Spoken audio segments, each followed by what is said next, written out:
lot of people have not really educated themselves about Islam. Like a lot of these people who are seeing these jihadis and terrorists, and they think that these people are fanatic. Actually, they are not fanatic. Those people, they represent the true Muslims. Yes, really. They do. Yes, Because if you look at the history of Islam, Yes. the Prophet Muhammad, that's how he had spread his whole empire, by force, by the sword. He Yes. wiped out a whole tribe of Jews in Saudi Arabia, 600 to 700 Jews. He personally beheaded them. One man, not a whole army. One man, the army will just bring one person, and part by part he will just behead this person and behead the next person. And like this, he wiped out a whole tribe, Jewish tribe in Saudi Arabia. And he spared the children, but when they were old enough to grow pubic hair, again, they were beheaded. And this is how Muhammad had spread his whole Islamic empire. Now these people in the media, they're saying, oh no, Islam is a peaceful religion. Don't talk such things about Islam. They do not represent the true Muslims. Actually, it is not really true. They represent the authentic Muslims, because that's exactly what they're doing. They're following step by step in the actions of Prophet Muhammad. And that's part of their religion, because the Prophet Muhammad, he is known in Islam as Insan al-Kamil. Insan al-Kamil means the perfect human being.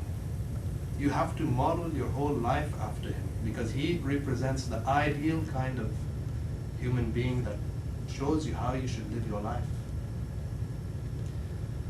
So it's not really true that Islam is a peaceful religion. Violence is embedded into the very religion itself. Yes.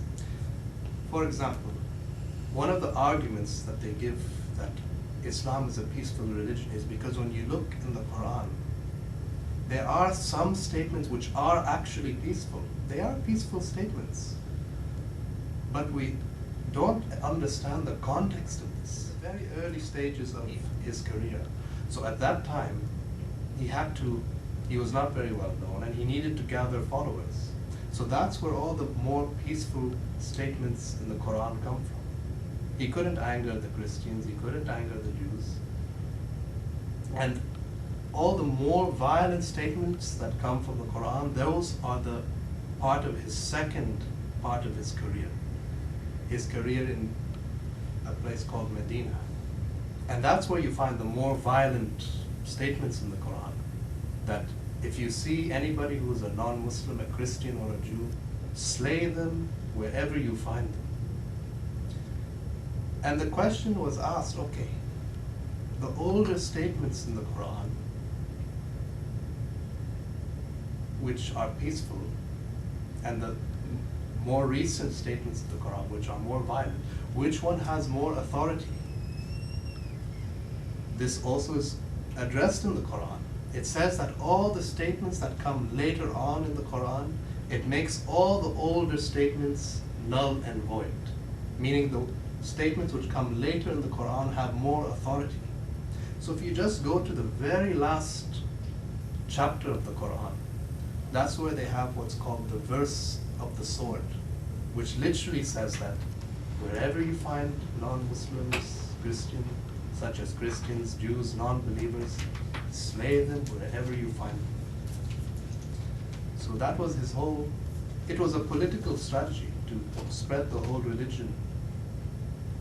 So it's not really true that Islam is a peaceful religion.